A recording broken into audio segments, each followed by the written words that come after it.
Hi all, pregnant ആയതിൻ്റെ ശേഷം എൻ്റെ morning routine കണ്ടാലോ? പ്രധാനമായിട്ടുള്ള പരിപാടി ചെടി നനയ്ക്കൽ തന്നെയാണ്. അപ്പോൾ ആദ്യം ആ പരിപാടിയിലേക്ക് കിടക്കും. പിന്നെ ഈ ചെടികളോടൊക്കെ ഒന്ന് കിന്നാരം പറഞ്ഞ് അവർക്കൊക്കെ സുഖമൊക്കെ ആണോ എന്നൊക്കെ ഒന്ന് അന്വേഷിക്കും.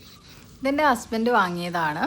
പക്ഷെ കുറേ എണ്ണത്തിലൊക്കെ മഴ പെയ്തതിന് ശേഷം പൂക്കളൊക്കെ പോയി.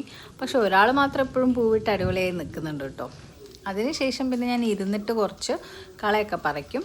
പ്രഗ്നൻസിൻ്റെ സമയത്ത് നമുക്ക് പെൽവിക് മസിൽസ് ഒക്കെ സ്ട്രെങ്തൻ ചെയ്യാൻ വേണ്ടിയിട്ട് ഇങ്ങനെ ഇരിക്കുന്നത് നല്ലതാണ്. അപ്പം കളയും പോവും, അതുപോലെ എക്സസൈസും ആവുന്നുള്ളൊരു ഗുണമുണ്ട്. പിന്നെ പാഷൻ ഫ്രൂട്ടൊക്കെ പൂവിട്ട് കഴിഞ്ഞു, അതിൻ്റെ കായൊക്കെ പറിച്ചു കഴിഞ്ഞു. ഇനിയിപ്പോൾ ബാക്കിയുള്ളത് മാവാണ്. അപ്പം മാങ്ങയിലാണ് ഇനി അടുത്ത പ്രതീക്ഷ. അപ്പം മാങ്ങയൊക്കെ ഒന്ന് ജസ്റ്റ് എണ്ണി നോക്കും എല്ലാ ദിവസവും എത്ര എണ്ണമൊക്കെ ഉണ്ടായി വരുന്നുണ്ട്.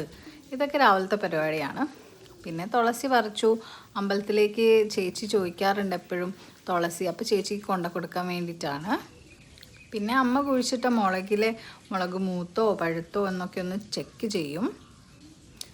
അപ്പോഴാണ് ഞാൻ വെച്ച് പിടിപ്പിച്ച ചെമ്പരത്തിയിലൊരു ചെമ്പരത്തിപ്പൂ ഉണ്ടായത് കണ്ടത്. അത് കണ്ടപ്പോൾ ഒരു സന്തോഷമുണ്ട്. പിന്നെ അത് കഴിഞ്ഞിട്ട് ഞാൻ നേരെ പോയത് നമ്മുടെ മഞ്ഞിച്ച് നിൽക്കുന്ന ഈ ചെടിയിലേക്കാണ്. അവൻ എന്താ മഞ്ഞ വന്നതെന്ന് എനിക്കറിയില്ല. പിന്നെ ഇവിടെയുള്ള കളയൊക്കെ പറിച്ചു കളഞ്ഞു. ഇനിയിപ്പോൾ ഓഫീസിൽ പോകാനുള്ള സമയമായി, ഒരു കുളി പാസ്സാക്കണം. ഓക്കെ, ഞാൻ അടുത്ത വീഡിയോ കാണാം. Bye bye.